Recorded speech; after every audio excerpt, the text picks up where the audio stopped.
back to the Rogers Historical Museum's fourth and final video celebrating 140 years of the City of Rogers through objects.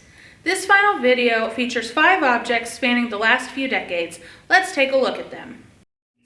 This wooden sign you see here once hung on a historic building in downtown Rogers above the Poor Richard's Gift and Confectionery Store. Poor Richard's opened its doors on First Street in 1986 and was owned by Betty and Bob Goodman. The Goodman's business was not the first nor the last business to operate out of this well-known Rogers landmark that is even listed on the National Register of Historic Places. The building itself was designed by A.O. Clark in 1905 for J.E. Applegate to run his Applegate drugstore out of. For 3 generations, the Applegate drugstore served the citizens of Rogers by offering anything from school textbooks for sale to ice cream floats.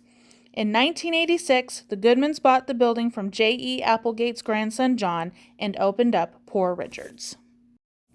Poor Richard's closed in the early 2000s, but eventually opened back up as an artist co-op art gallery called Poor Richard's Art. From there, it became a fabric store called the Rabbit's Lair and is now currently The Gathering, which features locally made jewelry, pottery, quilts, and more.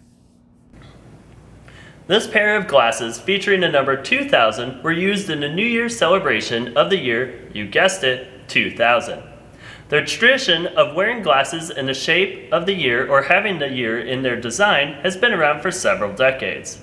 One of the original plastic designs was invented in 1990 and later patented by 2 men from Seattle named Peter Cicero and Richard Sclafani. They used their design and called it glow-year glasses as the glasses also glowed in the dark.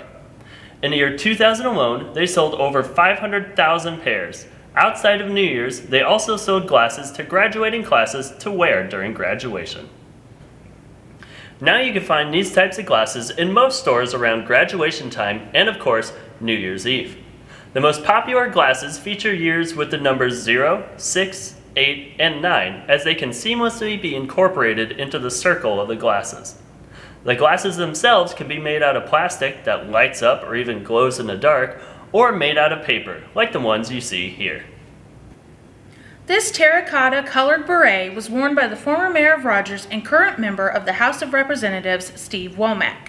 Representative Womack was the mayor of Rogers from 1998 until he was elected to Congress following the 2010 election. While being the mayor of Rogers, Representative Womack was also a member of the Arkansas Army National Guard until he retired as a colonel in 2009 after serving more than 30 years. In 2002, he was deployed to Sinai, Egypt as part of the Multinational Force and Observers. The MFO is an international peacekeeping organization that helps oversee the Egyptian-Israeli Treaty of Peace.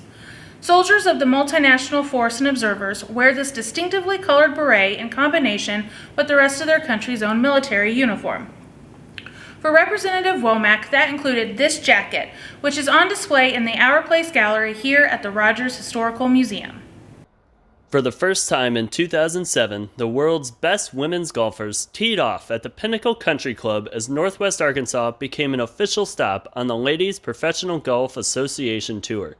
Since then, the Rogers Golf Course has played host to the LPGA every year, with September having marked the 15th anniversary. The flag featured here was at the inaugural event in 2007. The flag also features the signature of the winner of the event, Stacy Lewis, who would later go on to win the event 7 years later in 2014. In 2007, Stacy Lewis sat at the top of the leaderboard as heavy rains came through the area, canceling the rest of the event and crowning Lewis as the inaugural winner. At the time, Stacy Lewis was still attending the University of Arkansas and would eventually go on to win 2 SEC golf championships for the school. Today, to quickly travel throughout Northwest Arkansas, many roadgoers take Interstate 49 or I-49. While the name I-49 might be newer, the route you travel on is actually quite old. Originally built as I-540 or Interstate 540 in the 1970s, the route started around Fort Smith near the Oklahoma border. It wasn't until the early 2000s, however, that I-540 officially came all the way up to Northwest Arkansas and to the Missouri border.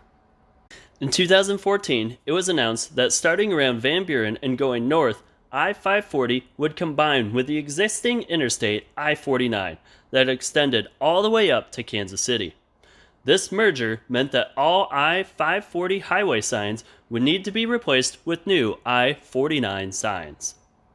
This large sign you see here was one of those highway signs that was replaced.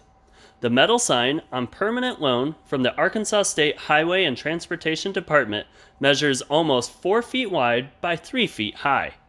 This sign needs to be this size and have a reflective finish in order for drivers to clearly see it while traveling in all different types of weather conditions.